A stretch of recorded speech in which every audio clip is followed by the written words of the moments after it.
Hello friends, आप सभी लोगों का स्वागत है आपके अपने परिवार यूट्यूब चैनल फ्रेशर क्लासेस में। तो आज का वीडियो जो है रीजनिंग का प्रैक्टिस सेट नंबर 17 है। तो आज इसका सॉल्यूशन करते हैं। तो जो भी फ्रेंड्स तैयारी कर रहे हैं बिहार डीएलएड का 2024 के लिए, तो उनके लिए वीडियो बहुत ही हेल्पफुल होगा उनकी तैयारी में। तो वीडियो पूरा देखिएगा अगर आप वीडियो विजिट किए हैं तो। चलिए क्वेश्चन स्टार्ट करते हैं। तो देखिए, एक आपको इस तरह का प्रश्न जरूर एग्जाम में देखने को मिलेगा ही मिलेगा, जिसमें आपको क्या रहेंगे, दो कथन दिए रहेंगे, ठीक है। उस पर दो निष्कर्ष दिया हुआ रहेगा, ठीक है। और उस कथन को आपको सत्य मान के चलना है, जो कथन यहाँ पर दिया हुआ है इस क्वेश्चन में। और उसके अनुसार आपको क्या करना है, निष्कर्ष का निर्णय करना है कि दिए गए निष्कर्ष में से कौन सा निष्कर्ष निश्चित रूप से कथनों द्वारा सही निकाला जा सकता है, ठीक है। तो देखिए क्या कह रहा है कि आपको कथन दिया रहेगा, यहाँ पर देखिए एक और दो कथन है और दोनों कथन पे एक बेस्ट निष्कर्ष दिया गया है। तो कथन पढ़ के पहले इसका वेन डायग्राम बना लेते हैं। तो कैसे बनाते हैं सीखिए धीरे धीरे। सभी घोड़े बैलगाड़ी है, मतलब सभी जो घोड़ा है ना किस में समा जाएगा, बैलगाड़ी में। तो देखिए मैं यहाँ बनाता हूँ, घोड़ा बना दिया और ये घोड़ा का सर्कल है, ठीक है। और ये किस में, सभी घोड़े क्या है, बैलगाड़ी है। तो बैलगाड़ी में मतलब ये समा जाएगा, ये हो गया बैलगाड़ी का। ये सारा घोड़ा किस में आ गया, बैल गाड़ी में आ गया। किस में आ गया, बैलगाड़ी में आ गया। अब सभी बैलगाड़ी बकरियां, और देखिए सभी बैलगाड़ी ये ब्लैक वाला है और वो किस में समा जाएगा, बकरियां में। तो मतलब ये इस तरह से ऐसे बनेगा। तो ये वाला जो रेड वाला है ये क्या है, बकरियां को इंडिकेट दर्शा रहा है, ठीक है। अब इसके आधार पर आपको निष्कर्ष का जवाब देना। निष्कर्ष क्या है, पहला निष्कर्ष पढ़ते हैं। सभी घोड़े बकरियां हैं। देखिए सभी घोड़े अगर बैलगाड़ी है और सभी बैलगाड़ी अगर बकरियां हैं, तो ये जो घोड़ा है ये बकरियां के अंदर ही तो आ रहा है ना। इसका मतलब ऑप्शन ए सही है, निष्कर्ष एक सही है। अब दूसरा चलते हैं, सभी बकरियां घोड़े हैं। सभी बकरियां घोड़े हैं, नहीं, सभी बकरियां घोड़े थोड़े है। इतना इतना तक ही ये जो घोड़ा है ना, इतना ही घोड़ा बकरी है और इतना ही घोड़ा बकरी है, या इतना ही बकरी घोड़ा बोल सकते हो। लेकिन ये जो है इधर वाला स्थान ये घोड़ा नहीं है, घोड़ा से इसका कोई रिलेशन नहीं। तो ऑप्शन आपका दूसरा जो निष्कर्ष है वो गलत है। तो इस आधार से आप निष्कर्ष कौन सा ऑप्शन चूज करिएगा, चार ऑप्शन में निष्कर्ष एक सही है, ठीक है। ये सब अपना उसके बाद गलत है, समझ गए। आगे बढ़ते हैं। एक बिल्ली एक चूहे का पीछा कर रही है। बिल्ली उत्तर दिशा में 25 मीटर चलती है। तो दिशा आप लोग को पता होगा, दिशा क्या होता है, ये होता है आपका उत्तर दिशा, ये होता है आपका दक्षिण, ये होता है पश्चिम, ये होता है पूरब, ठीक ना। तो बिल्ली कहाँ से कहाँ जा रही है, एक बिल्ली चूहे का पीछा कर रही है।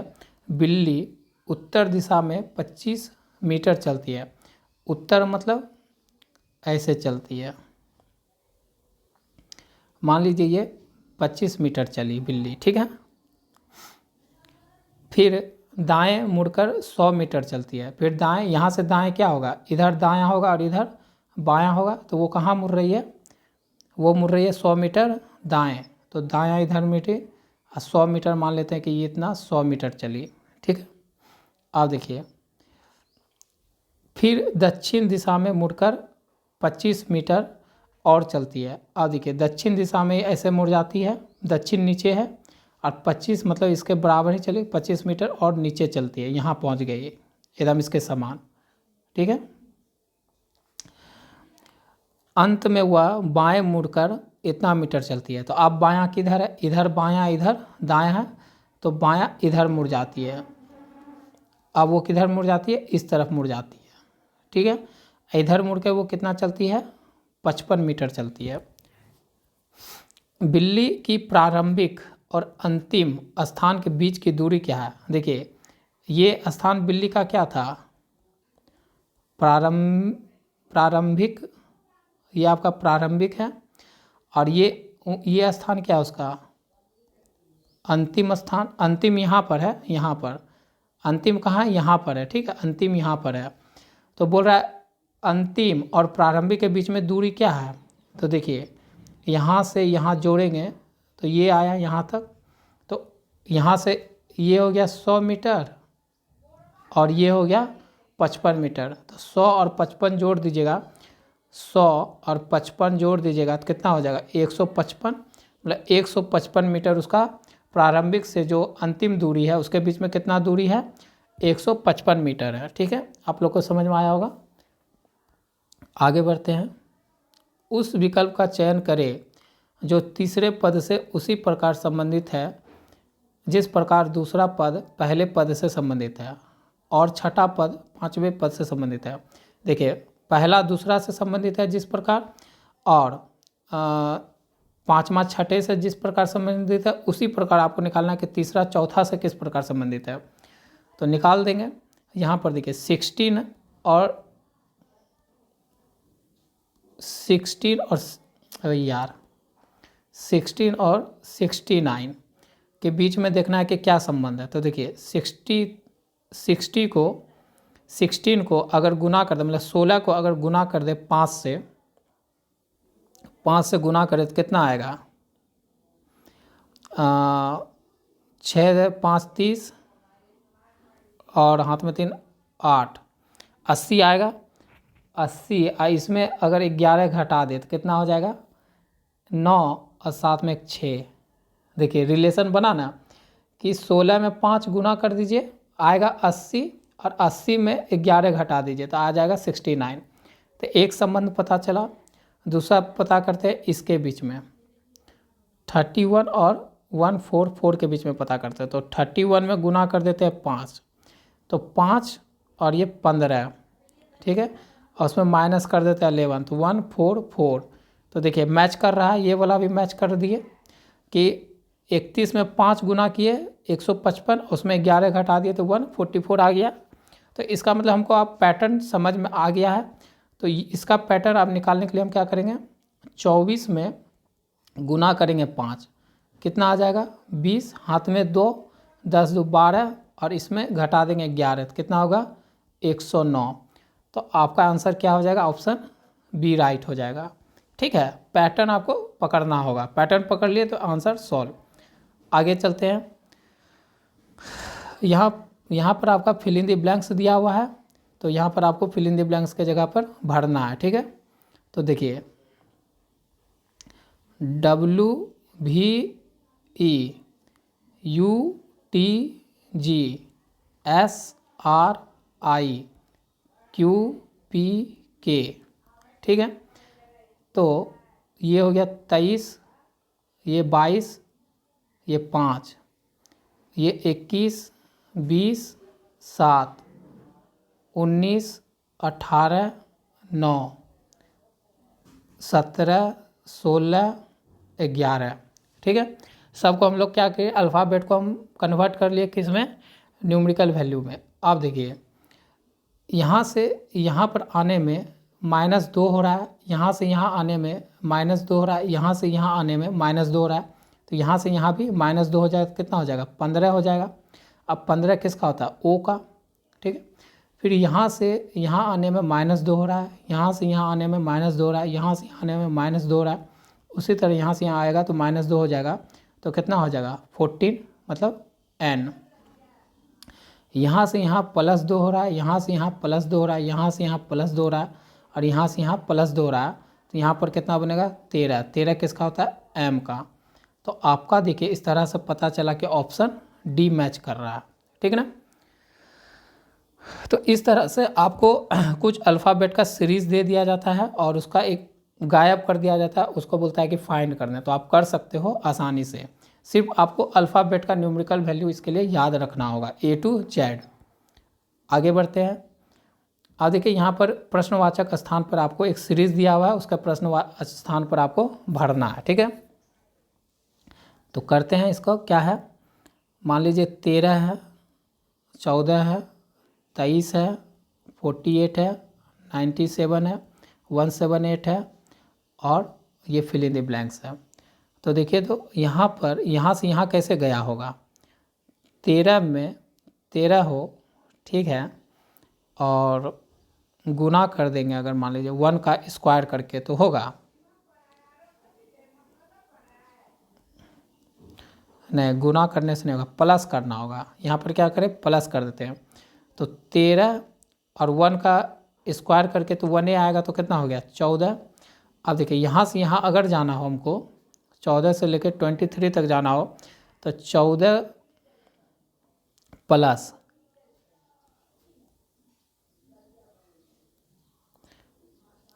14 प्लस, और यहाँ पर हम कर दे अगर 3 का स्क्वायर कर दे तो 14 प्लस 9, तो हमारा 23 आ रहा है।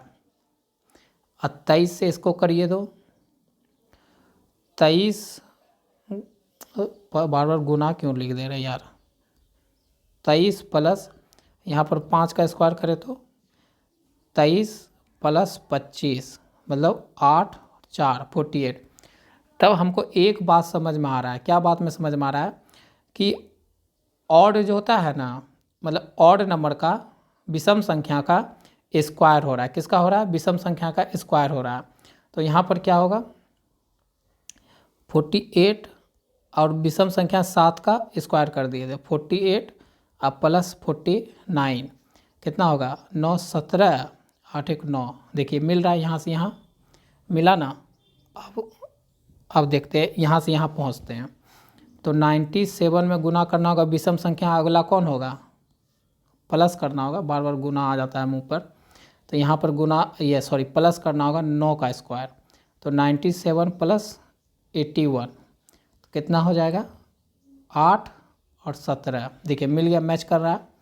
उसी तरह आगे बढ़ते हुए अब यहाँ से यहाँ जाना है हमको, तो कैसे जाएंगे, 178 में हमको जोड़ना होगा विषम संख्या अगला कौन होगा 11, 11 का स्क्वायर करनी है। 178 प्लस 121 कितना होगा 9 9 2 मतलब 299। ऑप्शन आपका ए राइट हो जाएगा। ठीक है, तो पैटर्न हम समझ गए कि ऑड नंबर का क्या हो रहा है, स्क्वायर करके जोड़ दिया जा रहा है। ठीक है, आगे बढ़ते हैं। एक निश्चित कूट भाषा में ग्रेड को इस तरह इतना के रूप में कूटबद्ध किया जाता है, वर्क को इतना के रूप में कूटबद्ध किया जाता है, गोइंग को इतना के रूप में कूटबद्ध किया जाता है। तो उस भाषा में वेल को किस कूटबद्ध भाषा में लिखा जाएगा। ठीक है, तो देखिए GREAT,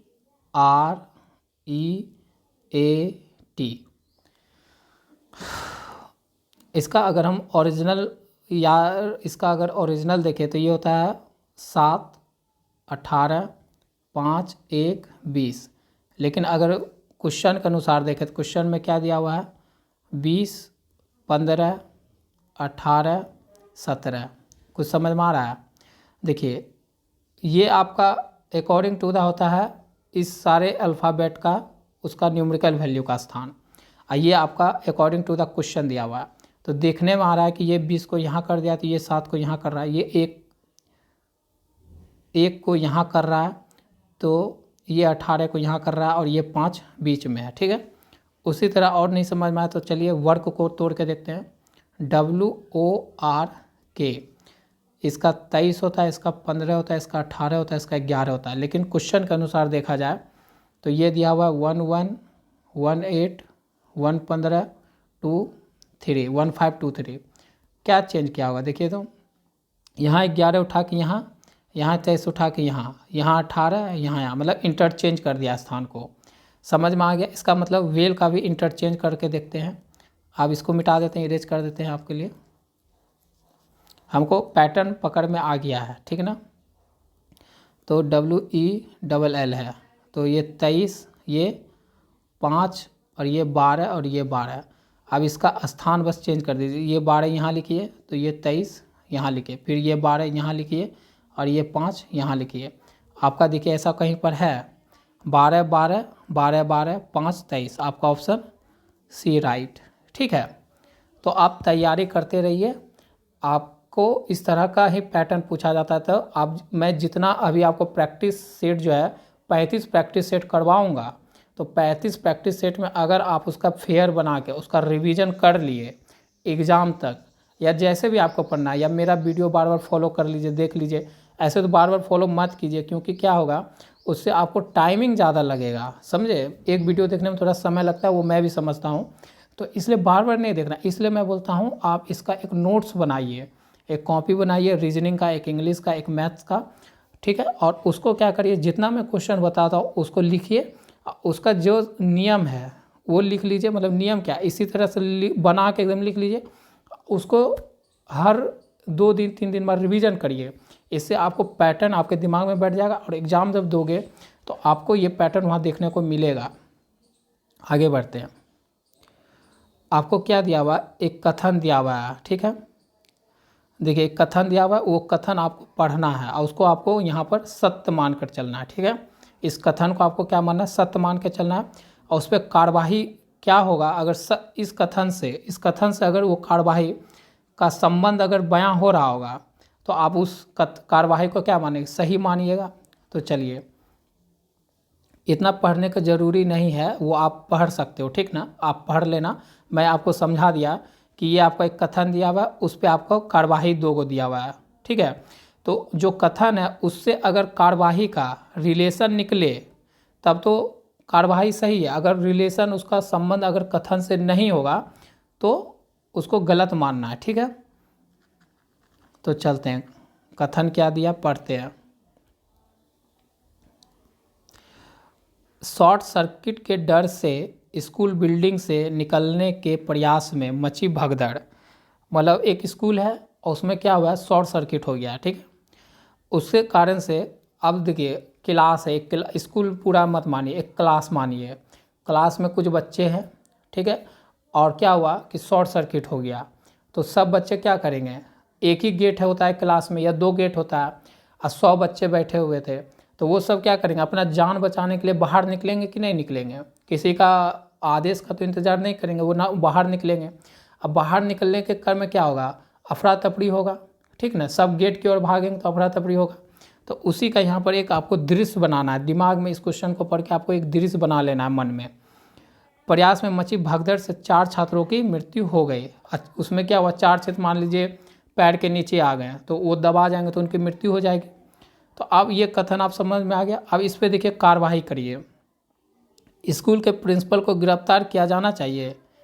इसमें क्या स्कूल के प्रिंसिपल का कोई गलती है, शॉर्ट सर्किट कैसे भी हो सकता है, तो इसमें स्कूल के क्या प्रिंसिपल को गिरफ्तार कर लेना चाहिए, ऐसा कोई बात नहीं है, इसका कोई संबंध इससे नहीं निकल रहा है। सरकार को अस्थायी रूप से स्कूल बंद करने के तुरंत आदेश देने चाहिए। क्या इसे स्कूल बंद कर देना चाहिए, शॉर्ट सर्किट जैसा मान लीजिए मृत्यु हो गया तो ये तो गलती है थी के कारण, अपना आकस्मिक गलती मतलब हो जाता है, तो इसके लिए स्कूल थोड़ी बंद कर दीजिएगा, नहीं करिएगा तो ये भी गलत है। तो आपका ऑप्शन डी यहाँ से राइट होगा, ना तो 1 कथन के अनुसार है और ना ही दूसरा कार्यवाही कथन के अनुसार है, ठीक है। तो ये आपका दिनचर्या से आपका माइंड रीडिंग के लिए है कि आपका माइंड सही निर्देश सही निष्कर्ष ले सकता है कि नहीं। तो ये आप अपने से भी एक बार प्रयास करके देखो, तभी आप ये जो होता है ना, ये टॉपिक कथन निष्कर्ष वाला, ये आपको कोई सिखा नहीं सकता है। इसके लिए आपका माइंड क्या सोचता है वो सही है, क्योंकि ये आप हमारे क्या होता है डेली रूटीन के से जुड़ा हुआ पूछता है, ठीक है ना। आगे बढ़ते हैं, एक और देखिए उसी तरह से नीचे दिए गए प्रश्न का दावा और कारण है, सही विकल्प चुनें। क्या भारत में स्कूली शिक्षा मुफ्त कर दी जानी चाहिए।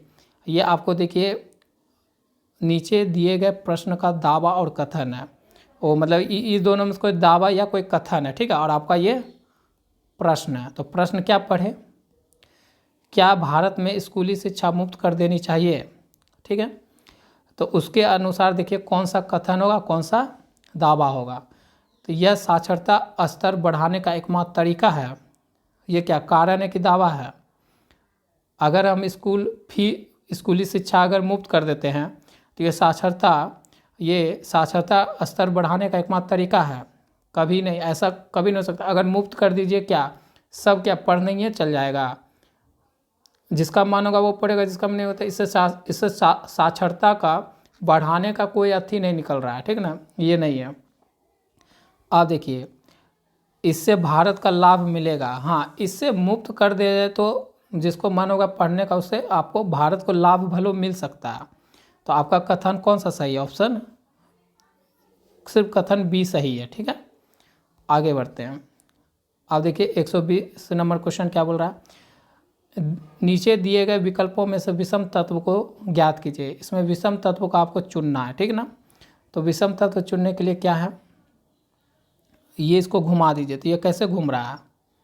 ये घूम रहा है एंटी क्लॉक वाइज, ठीक है, घड़ी के विपरीत दिशा में घूम रहा है। ये भी घुमाइए तो ये भी कैसे घूम रहा है? एंटी क्लॉक वाइज, मतलब घड़ी के विपरीत दिशा में। ये घुमाइए तो ये किसे घूम रहा है? ये घूम रहा है क्लॉक वाइज, घड़ी के दिशा में। और इसको घुमाइए तो ये घूम रहा है एंटी क्लॉक वाइज। तो आपका 3 समान है, ये भी समान है, ये भी समान है, ये भी समान है, लेकिन इसका डायरेक्शन क्लॉकवाइज है। तो ये अलग है ना, तो यहाँ पर आपको विषम खोजना था, तो आपका ऑप्शन सी राइट हो गया। देखिए विषम तत्व जब खोजने बोले ना तो उसमें कुछ नहीं है, 3 गो को समान कर दीजिए और एगो को अलग ढूंढ दीजिए, बस हो गया। जो अलग है वो आपका आंसर हो गया। तो फ्रेंड्स इस तरह से आपके जो है 10 क्वेश्चन कंप्लीट हुए। ठीक है, 10 या 9 क्वेश्चन रहे होंगे तो कंप्लीट हुए। तो आपको अगर अच्छा लगा तो वीडियो को लाइक कर सकते हैं और कमेंट करके बता सकते हैं आपको वीडियो पसंद आ रहा है। और नए हैं चैनल पर तो चैनल को सब्सक्राइब कर लीजिए और बेल आइकन नोटिफिकेशन का दबा लीजिए, जिससे कि आपको अगले वीडियो का नोटिफिकेशन पहले मिल सके। तो मिलते हैं आपसे नेक्स्ट वीडियो में।